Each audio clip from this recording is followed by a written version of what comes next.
श्रीमहागणाधिपतये नमः। श्रुतिस्मृतिपुराणानाम् आलयं करुणालयं नमामि भगवत्पादं शङ्करं लोकशङ्करम्। अपारकरुणासिन्धुं ज्ञानदं शान्तरूपिणं श्रीचन्द्रशेखरगुरुं प्रणतोऽस्मि मुदान्वहम्।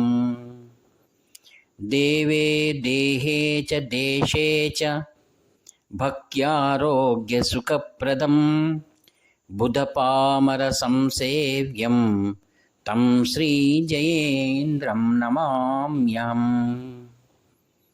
नमामः शङ्करान्वाख्यविजयेन्द्रसरस्वतीं श्रीगुरुं शिष्टमार्गानुनेतारं सन्मतिप्रदं श्रीसत्यचन्द्रशेखरेन्द्रसरस्वतीस्वामिने नमः।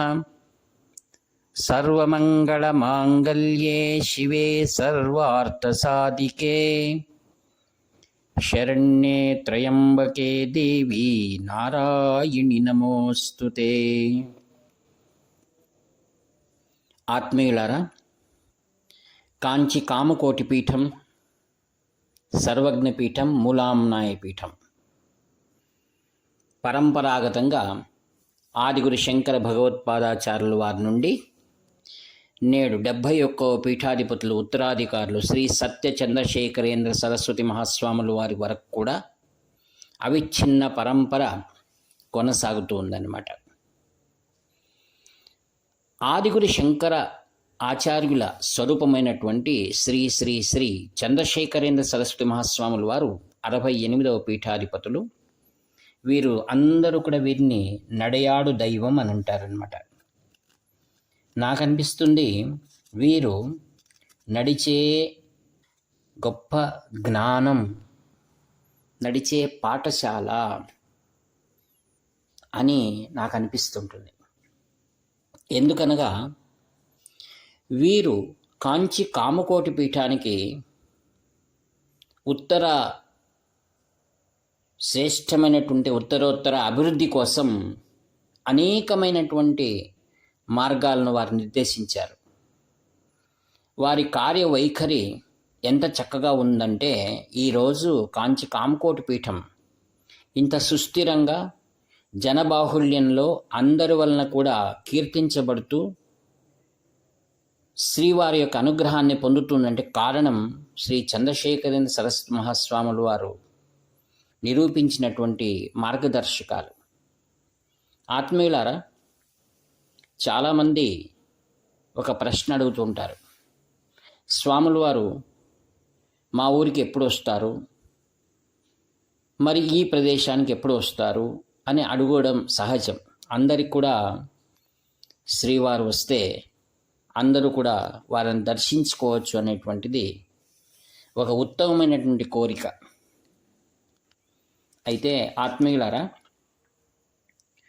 శ్రీవారు కాంచీపురం నుండి విజయయాత్ర ప్రారంభించారంటే దానికి చక్కని ఒక మార్గనిర్దేశం ఉంటుందన్నమాట.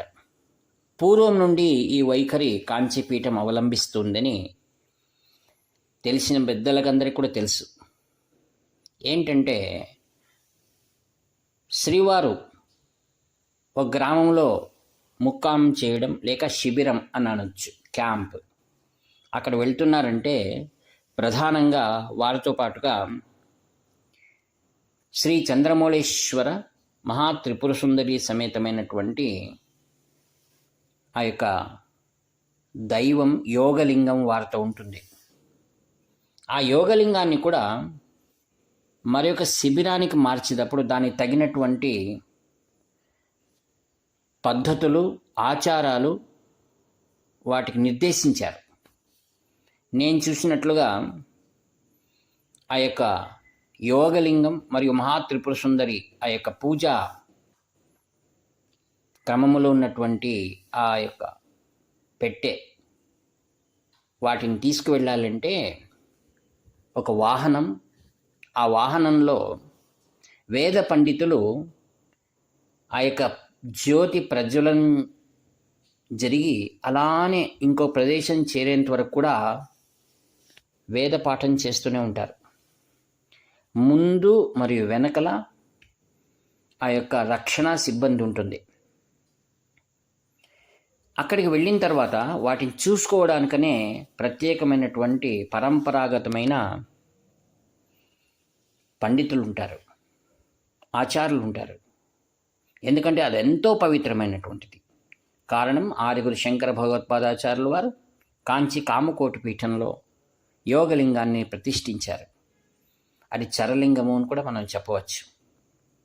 మరి ఇట్టి మహత్తరమైనటువంటి దైవిక సంబంధం కలిగినటువంటి ఆ యొక్క శిబిరం ఎలా ఉండాలి, దానికి తగినటువంటి వ్యవస్థ ఏమిటి, వాడి ముఖ్యంగా అక్కడ ప్రవహించే జలం ఉండాలి లేదా అంతర్జలం ఉండాలి. అంతర్జలంను వెలికి తీయాలంటే కూడా అది చేతి ద్వారా, అంటే బావి ఇటువంటి ద్వారానే ఆ నీళ్లను సేకరిస్తారు అభిషేకాలకు. స్వాముల వారి స్నానానికి కూడా అవే జలంనే ఉపయోగిస్తారు. మరి ఏ యొక్క గ్రామంలో లేక ఏ యొక్క పట్టణంలో కానీ ఈ వ్యవస్థలన్నీ అక్కడ ఉండాలి. రెండవది, అక్కడ గోవు ఉండి తీరాలి. ప్రతినిత్యము పూజకు కావలసిన దాంట్లో ముఖ్యమైనది గోవు. తదనంతరం బిల్వపత్రి మరియు పూజా ద్రవ్యాలు అన్నీ కూడా లభ్యం కావాలి. మరియు విస్తారమైనటువంటి ప్రదేశమై ఉండాలి. ఎందుకనగా అనేక మంది భక్తులు వస్తూ ఉంటారు. మరియు స్వాముల వారు ఎక్కడే ఉండని, అది అమ్మవారి సంకల్పం అనవచ్చు, దూర ప్రాంతాల నుండి కూడా ప్రజలు వస్తూ ఉంటారు, భక్తులు వస్తూ ఉంటారు. ఇంకా విశేషం ఏంటంటే, విదేశాల నుండి వచ్చేటువంటి వారు స్వాముల వారిని ఒక్కసారి దర్శించుకొని అభిషేకం చూసుకొని తీర్థప్రసాదాలు తీసుకొని మరలా తమ దేశాలకు వెళ్ళేటువంటి అవసరంలో కూడా ఉంటారు. ఇంకా అధికారులు మరియు మంత్రులు మరి ఈ విధంగా లెక్కలేనటువంటి మంది మహాస్వాముల వారి దర్శనానికి ఆ పూజకు వస్తుంటారు. కావున అందుకు తగినటువంటి స్థలం ఉండాలి. మరియు ఆ ప్రదేశం కూడా దేవాలయం కానివ్వండి, కళ్యాణ మంటపాలు కానివ్వండి, పరిశుద్ధంగా పవిత్రంగా వచ్చేటువంటి వారందరికీ కూడా అనుకూలంగా ఉండాలి. మరియు ఆ ప్రదేశంలో నాదస్వరం సంబంధించినటువంటి వసతులు ఉన్నాయా, ఇన్నిటిని విషయాలను గమనం చేసుకోవడం కోసం అక్కడ ముందుగానే ఒక బృందాన్ని పంపిస్తారు. ఆ బృందంలో వివిధమైనటువంటి వారు ఉంటారు. ఒకరు ఆచార విచారాలను చూడడానికి సంబంధించిన వారు, మరి ఒకరు వచ్చిన యాత్రికులకు భక్తులకు వసతులు ఉన్నాయా లేవా చూడడానికి, మరియు అక్కడ రక్షణ ఎంత మాత్రం ఉంది, మరియు ఎన్ని రోజులు ఆ గ్రామంలో ఉండవచ్చు ఆ ప్రదేశంలో. అలా ఉన్నప్పుడు అనేకమైన యజ్ఞములు యాగములు జరుగుతుంటాయి. దానికి తగినటువంటి పరిశుద్ధమైన ప్రదేశం కూడా ఉండాలి. మరి పరిసర ప్రాంతాల్లో అనేక మందికి వచ్చేటువంటి వారికి, యాత్రికులకు కానివ్వండి, పండితులకు కానివ్వండి, దర్శనార్థులు కానివ్వండి, వారికి మార్గదర్శనం చేయడానికి మరియు ట్రాన్స్పోర్టేషన్ ఉండాలి. అది ముఖ్యమైనది. ఎట్టి సమయంలో ఎంత రాత్రి వచ్చినా సరే వచ్చిన వారికి ఇబ్బంది కలగకూడదు. మరియు ఆ యొక్క చంద్రమౌళేశ్వర స్వామికి నైవేద్యం చేసేటువంటి ప్రదేశము, శ్రీవారు పూజించేటువంటి ప్రదేశము ఒకే స్థానంలో ఉండాలి. అంటే బయట ఆహారము ప్రసాదం తయారు చేసి లోపల తీసుకువెళ్ళడానికి సాధ్యం లేదు. ఇట్టి నియమాలన్నీ అక్కడ ఉన్నాయి. అందుకనే ఒక ప్రదేశం నుంచి మరి ఒక ప్రదేశానికి వెళ్ళాలి అని అంటే దానికి తగినటువంటి రూపురేఖలు సిద్ధం చేసి ఉంటే మాత్రం వారు వెళ్ళడానికి సాధ్యమవుతుంది. వెళ్ళిన తర్వాత అక్కడ వచ్చిన వారందరూ కూడా దర్శించుకునేటువంటి సౌభాగ్యం కలగాలి. ఎవ్వరూ నిరాశ చెందరాదు, ఎవరికి ఇబ్బంది కలగకూడదు.